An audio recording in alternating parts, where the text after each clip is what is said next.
선지자의 무리 중 한 사람이 여호와의 말씀을 그의 친구에게 이르되 너는 나를 치라 하였더니 그 사람이 치기를 싫어하는지라.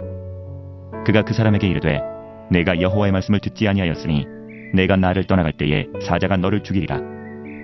그 사람이 그의 곁을 떠나가더니 사자가 그를 만나 죽였더라. 그가 또 다른 사람을 만나 이르되 너는 나를 치라 하매 그 사람이 그를 치되 상하도록 친지라.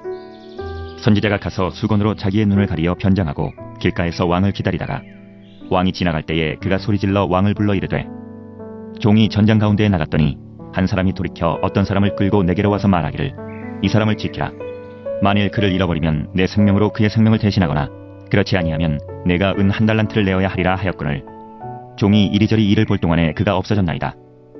이스라엘 왕이 그에게 이르되 내가 스스로 결정하였으니 그대로 당하여야 하리라. 그가 급히 자기의 눈을 가린 수건을 벗으니 이스라엘 왕이 그는 선지자 중에 한 사람인 줄을 알아본지라. 그가 왕께 아르되 여호와의 말씀이 내가 멸하기로 작정한 사람을 내 손으로 놓았은즉 내 목숨은 그의 목숨을 대신하고 내 백성은 그의 백성을 대신하리라 하셨나이다. 이스라엘 왕이 근심하고 답답하여 그의 왕궁으로 돌아가려고 사마리아에 이르니라. 샬롬. 열왕기상 20장 35절로 43절. 하나님은 아람과 평화 조약을 맺은 아합에게 진노하십니다. 전쟁의 주관자이신 하나님께 묻지 않고 조약을 맺은 아합에게 곧 심판이 선고됩니다.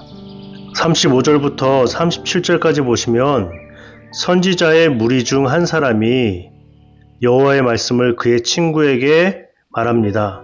너는 나를 치라. 갑자기 치라고 하니까 그 사람이 치기 싫다라고 했죠.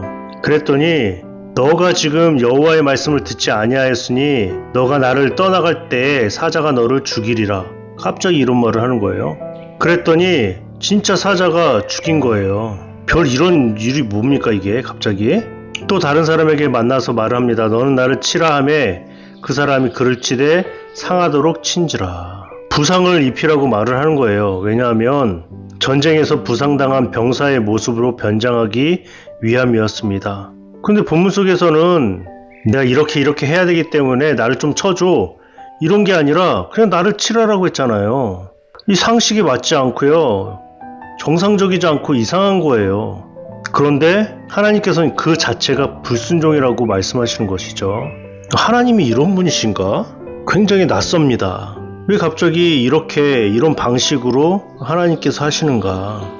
이성적이고 정상적인 방법으로는 이 이스라엘 백성들이 하나님의 말씀을 제대로 듣지 않는 거예요. 비상식적이고 이상한 상황 속에서 생활하면서 본인들이 정상적이라는 착각을 하고 있는 것이죠. 35절부터가 그래요. 이게 뭐야 이게 갑자기. 근데 이 모습이 비정상적인 모습이 나의 모습이라는 것을 깨달아야 합니다.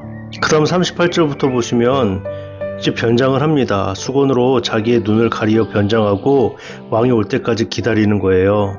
왕이 지나갈 때 소리 지릅니다. 제가 부상 입은 병사인데 포로 한 명을 놓쳤습니다. 은 1달란트를 벌금으로 물든지 목숨으로 갚아야 되는데 이걸 어떻게 해야 됩니까? 할 도리가 없습니다. 이랬더니 어쩔 수 없다라는 거예요. 너는 그 죄에 상응한 벌을 받으라는 거예요.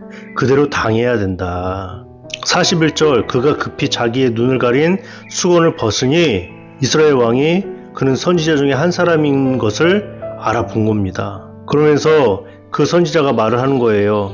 여호와의 말씀이 내가 멸하기로 작정한 사람을 내 손으로 놓았은즉 내 목숨은 그의 목숨을 대신하고 내 백성은 그의 백성을 대신하리라.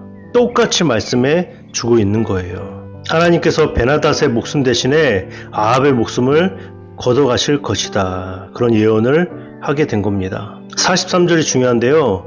이스라엘 왕이 근심하고 답답하여 그의 왕궁으로 돌아가려고 사마리아에 이르니라. 답답했다. 근심했다. 그렇다면 하나님 앞에 자기의 죄를 고백하고 회개해야 되잖아요. 그런데 돌아가는 겁니다. 나단의 예언을 들었던 다윗처럼요. 금식하면서 하나님 앞에 엎드려야 되는데 그렇지 않고 이건 어떻게 하지? 근심하고 답답함으로 돌아갔다라는 겁니다. 오늘 말씀을 통해서 반복된 실수와 죄악을 정직하게 직면했을 때 하나님 앞에 엎드리는 것들이 필요합니다. 엎드리셔야 돼요. 비정상적이고 이상한 그런 사회와 문화 속에 놓여져 있는데, 하나님의 말씀이 반이성적이고 비정상적이라고 생각하는 모든 것들과 여러분 싸워 이겨야 합니다. 하나님의 말씀은 그대로 이루어집니다. 우리를 진리 가운데로 이끌어 주시는 거예요. 우리가 무엇을 바라보아야 하겠습니까? 오직 하나님의 말씀밖에 없는 줄 믿습니다. 늘 말씀대로 잘 살아가시는 저와 여러분 되시길 주님의 이름으로 부탁드립니다.